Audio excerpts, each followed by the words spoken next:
darkest channel. No further ado, let's get into it. Hi everybody, this is Cheyenne. Cheyenne Kircher was 14 years old when she disappeared. You know, I'm really bored. I wonder if I got anything to do. I know what I can do.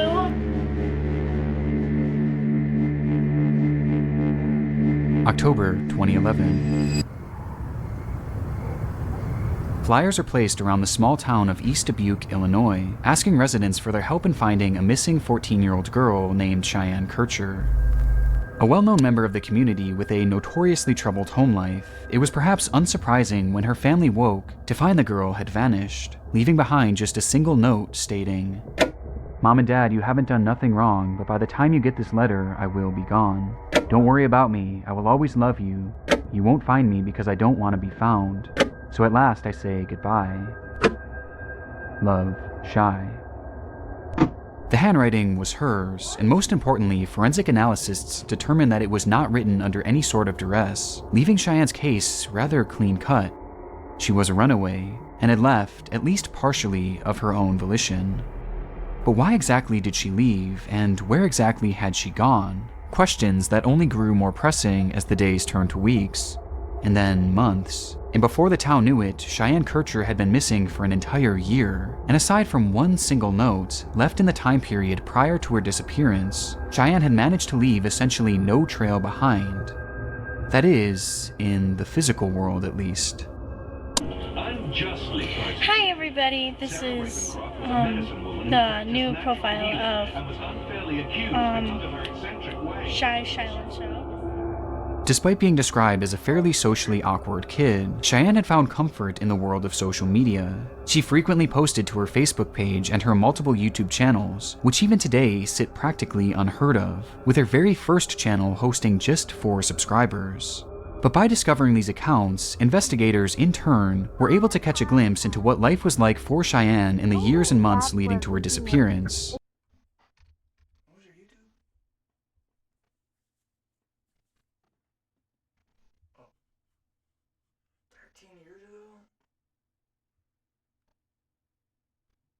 For subscribers. But by discovering these accounts, investigators in turn were able to catch a glimpse into what life was like for Cheyenne in the years and months leading to her disappearance, with this trail eventually guiding them to one video in particular, a video that exposed a grim secret within the case that stood before them. Whether they knew it or not, when they first found these YouTube channels, they had simultaneously stumbled across the smoking gun and Cheyenne Kircher's disappearance, and inadvertently, one of the darkest channels across all of YouTube. Dad, look around. I don't want you getting caught in the camera. Cheyenne was 14 when she disappeared in October 2011. Where this horrifying accident. Okay, I ain't gonna lie, I'm a little creeped out. I was creepy as fuck. Alright, let's continue though. Sorry.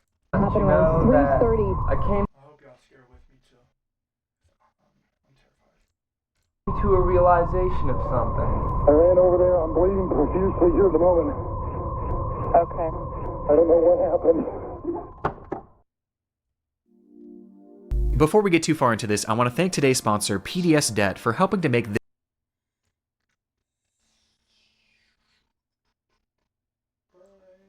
Ready for action.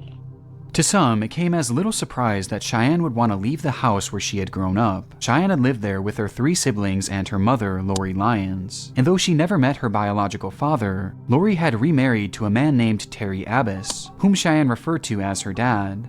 But making things a bit more confusing was the fact that Terry wasn't the only adult man that happened to be living with them, since Lori also had her boyfriend, Steve Staver, living with the family as well. This isn't inherently a major issue, but it was something that was criticized by locals who knew of their domestic situation, and likely by Cheyenne's classmates as well. But on the topic of said living arrangements, this was far from the most glaring red flag, with that coming in the form of the house itself. Let me show you why I stopped paying for all my other sample libraries. This is Arcade by Output. This thing has sound. When investigators visited the home to interview Cheyenne's family, they were greeted with what one described as the worst smells he had ever experienced. All throughout the house were heaps of trash, dirty laundry, filth, and that unbearable stench. That is fucking filthy. The living conditions were horrendous. Between this, the strange household dynamic, and that note left behind, this seemed to be as straightforward as a runaway case could get. Though it wasn't quite that simple. When police were searching around the home, they realized that Cheyenne had left behind her cell phone, which she was supposedly glued to at all times. But even stranger, she had left her jacket, as well as her shoes, which seemed bizarre considering that winter was quickly approaching and temperatures were hovering around freezing at this point. So the idea of leaving the house without either of these items made little sense at all, hinting to law enforcement that there may be more to this story than what meets the eye, prompting them to begin poking around her history on social media.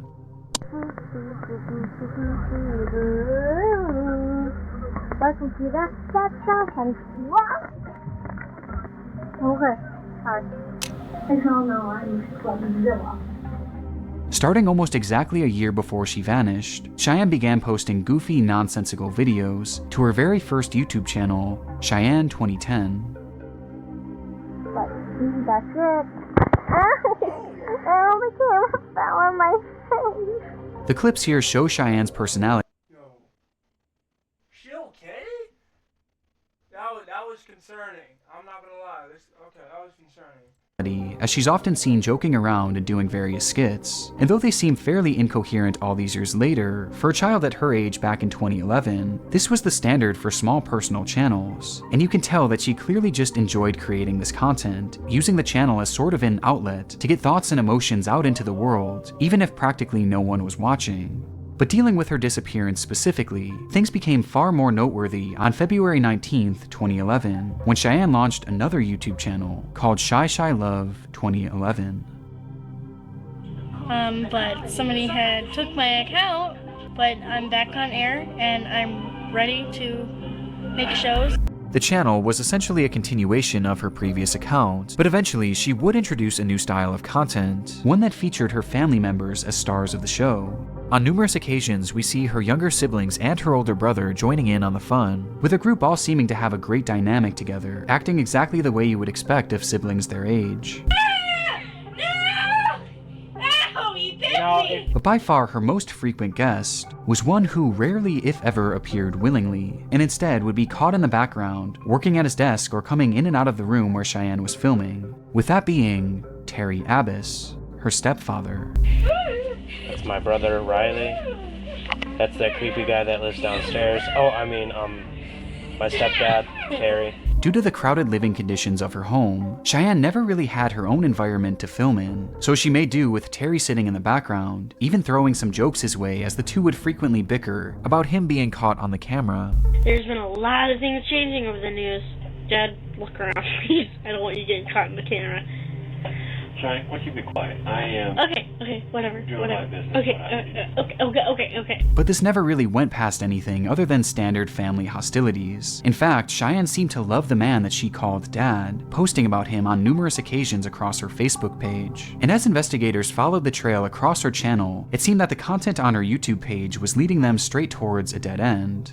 Until they found the video.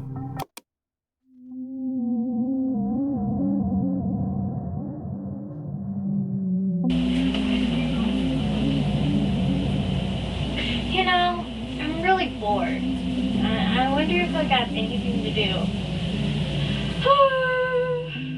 A livestream was posted to Cheyenne's channel that spanned just 3 minutes and 35 seconds, with a clip beginning exactly how you'd expect from Cheyenne, before her video is interrupted.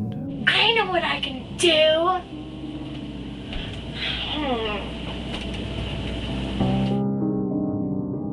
As she carried out her introduction, Oh my god, that is fucking terrifying. Oh my god. Why did he just come in like As she carried out her introduction to this live video, a man suddenly enters the room with only his lower half in frame. Immediately, Cheyenne turns to him, and her loud, energetic personality does a total 180. She goes quiet, before grabbing the man's arms and whispering, "I'm on a live stream. Be careful."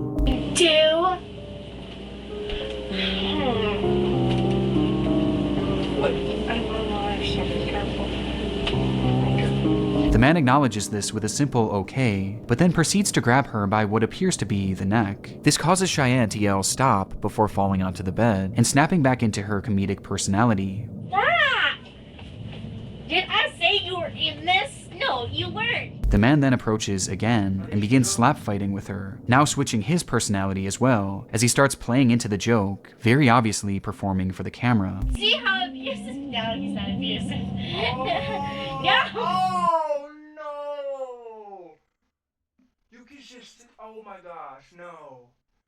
No. Oh my. Oh, poor girl, bro. Poor girl. Jeez. Camera. Yes, I am. I'll pull her out. No! Stop! Yes, I am. I'll pull her out. No! Alright. See what I have to go through every day? The man then leaves after exchanging a few more words, and Cheyenne continues the video as usual. Man, I don't know what you were going to do today. Can any of my viewers tell me what should I do? This would be the last video Cheyenne Kircher would ever upload to YouTube, and months later, she would vanish, never to be seen again.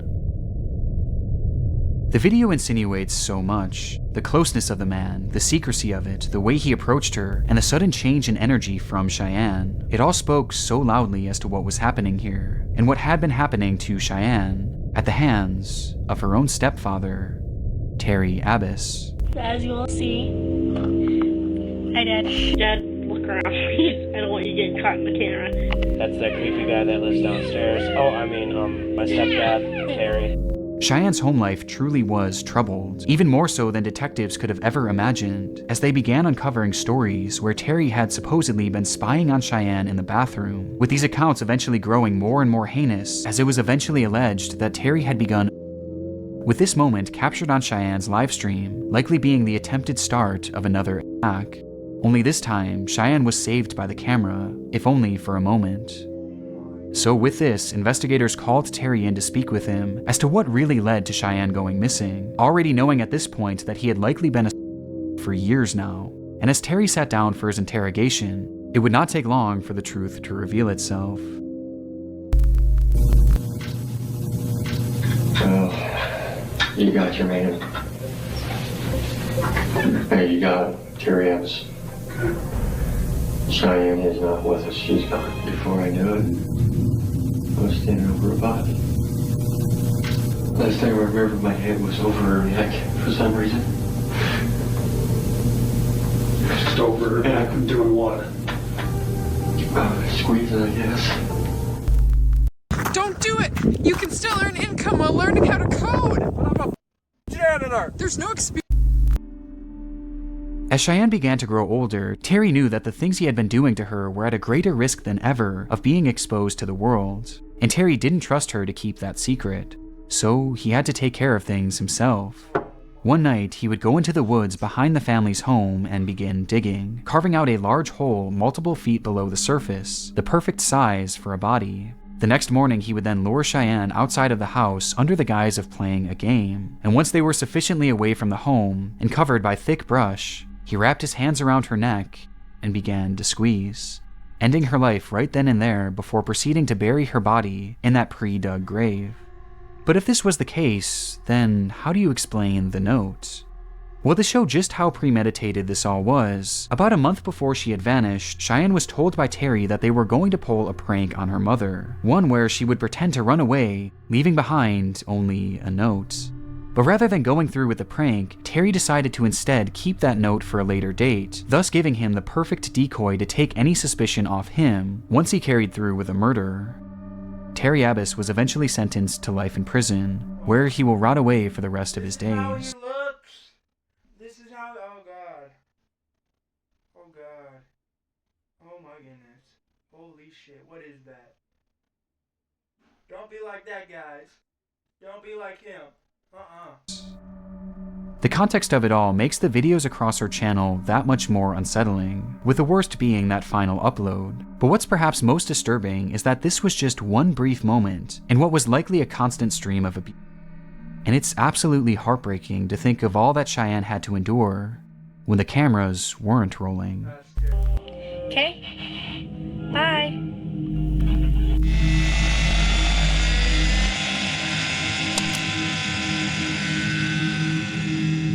June 3rd, 2009. 15-year-old Roman Perozic Jr. fires up his remote-controlled helicopter at a small Brooklyn, New York park, while his friend stands by closely with a camera trained at the device.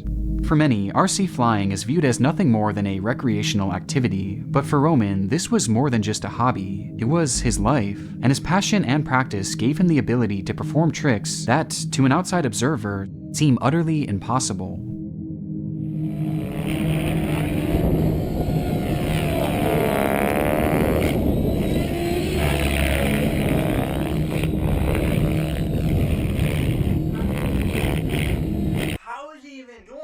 Shit with the drone. What the fuck? It's going, oh, what the fuck? When Roman's helicopter was in the air, it was as if gravity itself failed to exist, performing stunts that seemed to defy physics, turning the craft sideways, zigzagging it backwards, even upside down in a completely unnatural manner, before stopping it on a dime with expert precision. On YouTube, you can find traces of his work all over, with many videos being posted by various amazed observers, along with clips posted to his own 2 YouTube channels, with this initial upload being his first introduction to YouTube. Through his videos and various public showings, Roman was already becoming known as one of the most compelling pilots in the entire community, and despite his youth, this actually isn't as surprising as it may seem. Flying was in his blood. His father, Roman Perozic Sr., was a passionate RC pilot himself, even founding and leading a New York City-based club for fellow RC enthusiasts. Over the years, he would teach his son all there was to know about this unique sport, with the two often traveling and competing in various events across the country, and flying recreationally together nearly every single weekend, documenting many of these outings across the Roman Perozic Jr. channel. But while it's easy to appreciate the talent involved with flying in such a manner, there was an element at play with these tricks that is easy to overlook, especially by simply watching the videos. With that being, the element of danger. When we open for business, we are the community. And for my staff, this restaurant. Unlike most RC helicopters that you would expect to see in stores that are mainly geared towards children, the device that Roman was flying is much, much bigger, with the craft measuring in at nearly 3 feet long, featuring blades of a similar size that were made entirely out of carbon fiber. These devices were large and, most importantly, powerful, as it's estimated that this specific craft Roman was using could reach speeds of up to 60 miles per hour, while the blades themselves spun at speeds of over 250 miles per hour, rotating 4,000 times in just a single minute. This craft was not a toy, with pilots online likening it to a flying lawnmower. And with that context, it does make these videos a bit more nerve-wracking, as Roman can be seen flying dangerously close to himself and others on numerous occasions. But of all the various stunts he'd perform, there was one that was by far the most daring. For the trick, Roman would flip his helicopter upside down, managing to keep it in the air all the while, before shooting it upwards as high as it could go, and when it was just nearly out of sight, he would then cut the power, causing the craft to freefall to the ground below, only for Roman to fire it back up and catch the device right before it crash-landed. Throughout his channel, I could only find a few examples of him performing that trick, likely due to its high level of danger not only for this expensive machine, but also for himself and the others around him. Though on the 6th of September 2003, Roman decided that it was time to give it another try. That day, Roman had been visiting the Calvert Vaux Park, his favorite flying spot in the entire city, where he would fire up his helicopter and begin his usual run of tricks. Beside him was his father and 4 close friends who looked on as Roman executed yet another flawless run, and riding that momentum, he was ready to tackle his toughest stunt. Only there was a slight problem. According to one of the young men watching on, something strange began happening with the device. There was something wrong with the helicopter. I've seen many of Roman's videos. I was looking at the helicopter as it took off and I noticed strange oscillations. There was an imbalance somewhere there. Something was off slightly. It was minute. Whatever was happening with Roman's craft seemed minor, so much so that Roman himself didn't even notice it, or he didn't think that it would cause any issues, as he decided to perform the final trick anyway. And so he flipped the helicopter upside down, raised it up to the bright sky above him, and took his thumb off the controller. The helicopter then fell limp in the sky as it began its rapid plunge below, with Roman, his friends, and his father all watching on as it grew closer and closer to them. Before, he slammed his finger back on the control stick and fired up the rotors to catch the craft. Only he did so just a second too late. Well, Christine, we are at Calvertville Park, where this horrifying accident happened around 3:30 this afternoon. And it's where Roman Perozic and his friends came on a regular basis. But today, Perozic's flight, it took a horrible turn. Roman Perozic was out in this field on a picture-perfect Thursday, flying his model chopper, when it came crashing down, the blade slashing his throat and killing him. The guy was flying the helicopter and went out of control and decapitated him.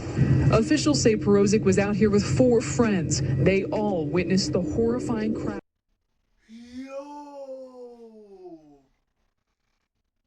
Oh my goodness. He got decapitated? Oh my god. Oh my god. Oh. It's not fully understood what exactly happened, if it truly was some sort of mechanical issue, the wind speed, or if it was simply mistimed by Roman. But despite the helicopter turning on and its blades nearly instantly reaching their full speed, the craft was not able to stop in time to avoid a crash landing. And although the weather was clear and sunny that day, a strong breeze had pushed the craft towards Roman as it fell, meaning that instead of crashing on the grass in front of him, the RC helicopter instead would crash directly into him. The blade first struck Roman's face, impacting with such a strong force that it nearly cut his head clean in half, before the blade would then strike his neck, partially decapitating him. All the while, his friends and father watched on in horror. Within a split second, Roman Perozic Jr. was dead, killed by the very sport he loved so dearly.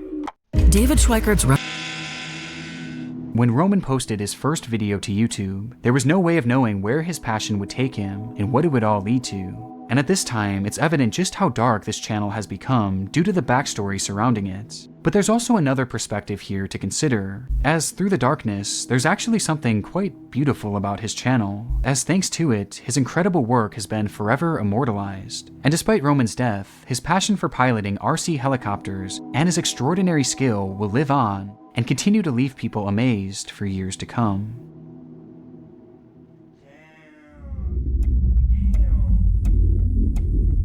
He was decapitated. It started with a simple video. How's it going, guys? Today, I'm gonna be talking about fitness as a whole and the challenges it brings.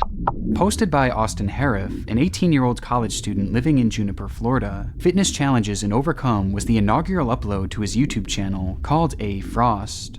Having lived his entire life in the area, Austin had developed a reputation locally for being goofy, but also intelligent and driven, finding a deep love for fitness upon taking up football and bodybuilding at a young age. And in his first upload, his passion and personality were on full display as he shared his thoughts on the world of dieting and weightlifting, with the video's sole purpose being to help others who may want to follow in a similar path. It's pretty tough, man. It's not easy, but nothing in life worth having is easy. Remember that, guys. You remember that? You remember that? I remember. You gotta promise me that you'll remember that. It seemed apparent that Austin aspired to develop a career online as a fitness coach, and despite this being his first crack at launching a YouTube channel, he does come across as being articulate and likable.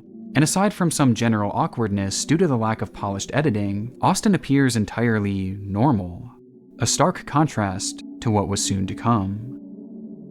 Despite launching his channel on a concise high note, the next 27 uploads would take on a much different tone, as rather than keying in on health and wellness, Austin immediately shifted his focus onto writing and performing rap music under his new alias Austy Frosty. Frostbite Beats.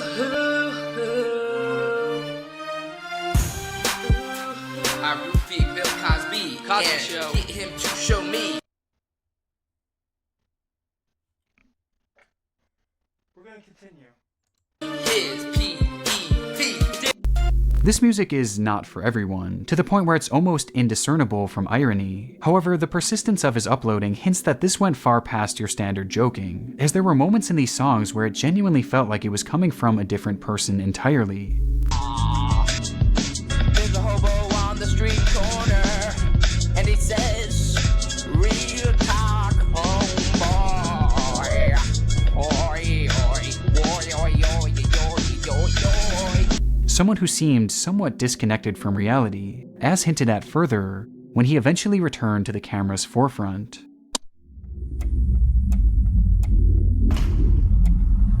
What's up, guys? Today I'm going to talk about the ketogenic diet.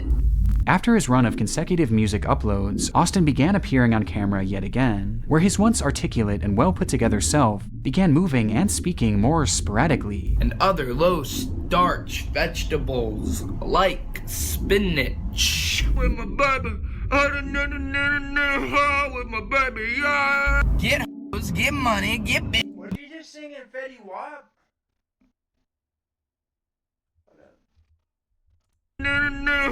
With my baby, yeah. Get hoes, get money, get bitch, get suits, fly planes, run train.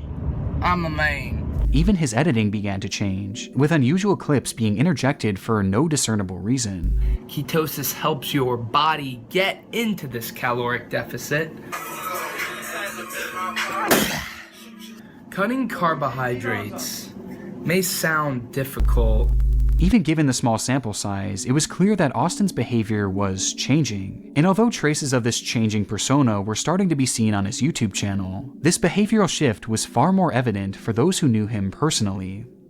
Starting around the time that the A Frost channel had launched, Austin's once fun-loving personality became cold and hostile to those around him, which was mainly due to the fact that Austin began to experience what he would later call visions. He would turn off his lights to go to sleep at night, only to be met with the sight of demons and monsters who would approach him from the shadows. And soon these creatures began appearing everywhere he went, especially in the darkness, prompting Austin to stop sleeping, as he grew paranoid of what these things might do to him.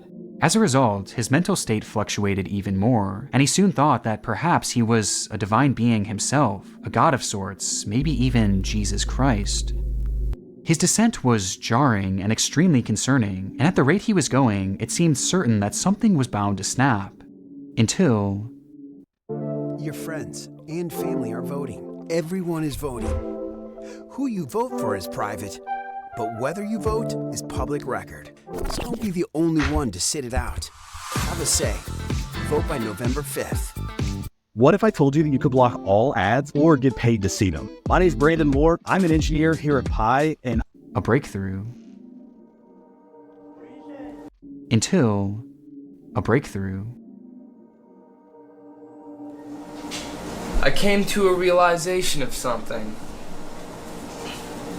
I no longer want to follow Arnold or any other bodybuilder. I want to follow myself, you know? I want to actually believe in myself. In his video entitled What I'm About in Bodybuilding, we see a side of Austin that hadn't come through since really his very first upload, as he sits down in front of the camera and just lets loose, speaking candidly about his fitness journey and the path that he was on. I just know that they're not me, you know? I know what's right for me. I don't need drugs. I know that they can change me. But the thing is, that's not being healthy, you know? Being healthy is what's natural, you know? He spoke of wanting to do things his way and how he was striving to be the most healthy version of himself, both physically and mentally.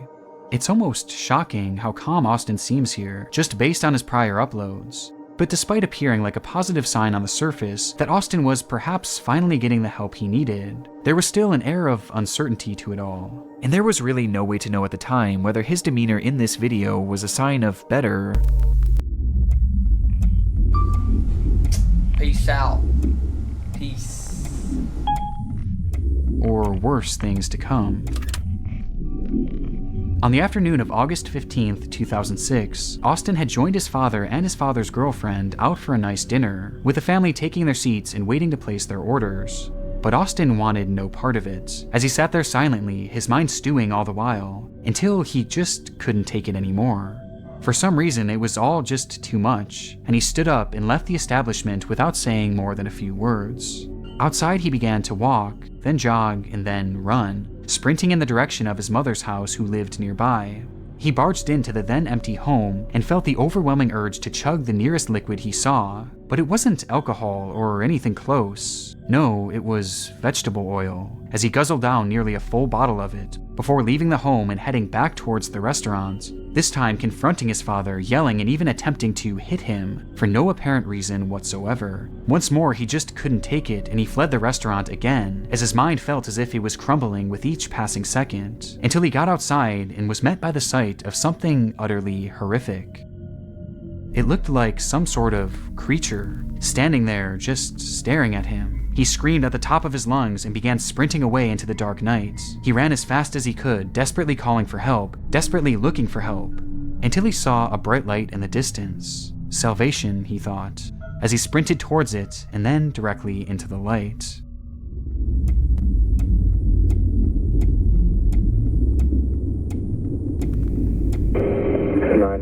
Do you need fire, police, or medical?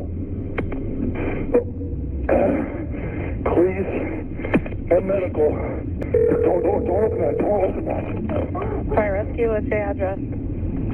Young man, a woman, across the street. Okay, are they outside or in a house? It's in a garage. Shortly after Austin began hallucinating, a 911 call was made to police in the area, alerting them of an attack in progress. A middle-aged woman was being brutally beaten in her garage as her screams echoed throughout the empty street. Police would arrive within minutes, where they shine their light in that same garage, only to be met with a grisly discovery. Inside, a woman lay motionless, her body hardly recognizable due to the assault that she had endured, while next to her were two men. One was lying limp, his body hacked into pieces scattered about, and the other was wrapped around him, with his face buried in the man's abdomen. Officers approached, guns drawn, where they would finally catch a glimpse of the second man's face. It was Austin Harif, whose body was completely covered in blood, and his mouth filled entirely with flesh, spitting out chunks of the man's torso towards the torso? Oh my gosh. officers, before going back in for more, this time attacking his face. In that moment, Austin was quite literally eating this man, and eating him alive, as despite being cut into pieces and partially eaten, the man continued to scream, which made shooting Austin impossible without the risk of killing him too. The police yelled at him to stop, but nothing. They tased him, but nothing. They kicked him, they beat him, but still nothing. He just kept on eating. They even sent their canine in to subdue and attack him, but Austin somehow fought it off. In that moment, it was as if Austin were truly invincible. It wouldn't be until officers got a handcuff around him and the entire unit pulled together that they were finally able to drag Austin off of the man, ending the ordeal once and for all. When Austin was sprinting into the night, that light that he was running towards was actually an open garage in a residential neighborhood, where inside a woman named Michelle Stevens had been relaxing and watching television, waving to the passing neighbors, until she saw Austin sprinting towards her. There was nothing she could do, as without provocation, he brandished a pocket knife and began attacking her mercilessly, before turning his attention to her husband, John Stevens III, who desperately tried to intervene. At some point in the scuffle, neighbor Jeffrey Fisher would hear the commotion and immediately run over to help, only for Austin to turn to him and warn him that he didn't want any of this, before lunging after him, stabbing him too multiple times. Jeffrey managed to escape by slamming Austin's head into the ground, partially cracking his skull, but somehow the young man got right back up and continued to fight as if nothing had happened. And recognizing the grave danger, Jeffrey fled to his home where he called the police. He beat her up. I ran over there. I'm bleeding profusely here at the moment. Okay. I don't know what happened. All right, can you tell if she's conscious or is she unconscious? Well, my wife's looking at my back and it appears I got punctured. Just that. In the neck, in the head, three puncture wounds. Who would arrive soon after and eventually restrain Austin, but not before he had ended the lives of Michelle and John Stevens, both of whom were eventually pronounced dead on the scene. We paid in when it was our turn. Austin's channel gives us a front row seat to a man's descent into madness, but even watching it back today with all the red flags, the idea that he could be capable of something like this just seems so shocking, which begs the question, why did he do it? While the attack itself was entirely unprovoked, he had never even met the couple, and the couple had never even spoke to the man. And given what could only be described as his superhuman strength in that moment, many would assume that this was the case of drug use gone wrong, with it having shades of a similar case that happened not too far away. People behaving strangely and showing what appears to be superhuman strength. Over the weekend, Rudy Eugene attacked a 65-year-old homeless man, chewing off most of his face. But contrary to this belief, it was determined that during the attack, Austin was not under the influence of any hard drugs, and instead only had tiny trace amounts of alcohol and THC in his system, but not nearly enough to cause the violence that transpired that day. Rather, experts claim that this was the case of an acute psychotic episode, with court documents shedding more light on Austin's mental health during that moment, where he would account his visions of these creatures and all the other delusions he had been experiencing. And even though he was never given proper help for what was eventually determined to be his schizophrenia, his parents clearly recognized that he could be a danger to himself and to others, with his mother even calling the police after he had ran away from the restaurant that night. Police Department Lunch Recorder, this is Chrissy.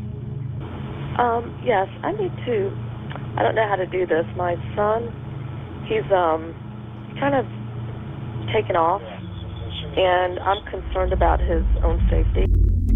But the only problem was, it was just a bit too late. Due to the results of Austin's drug test, it was determined that he was not of sound mind when the crime was committed, and that he would not have been able to consciously control himself, leading to the court's decision that he would not serve any jail time, and rather he was placed in a mental health facility, where he'll remain until— That is fucking terrifying, y'all. Like I said, don't be like that guy. Holy shit. he's deemed safe to assimilate back into society. Wow. Holy shit, y'all. Stay safe out there, y'all. And that's gonna be a fucking wrap, bro. Oh my god.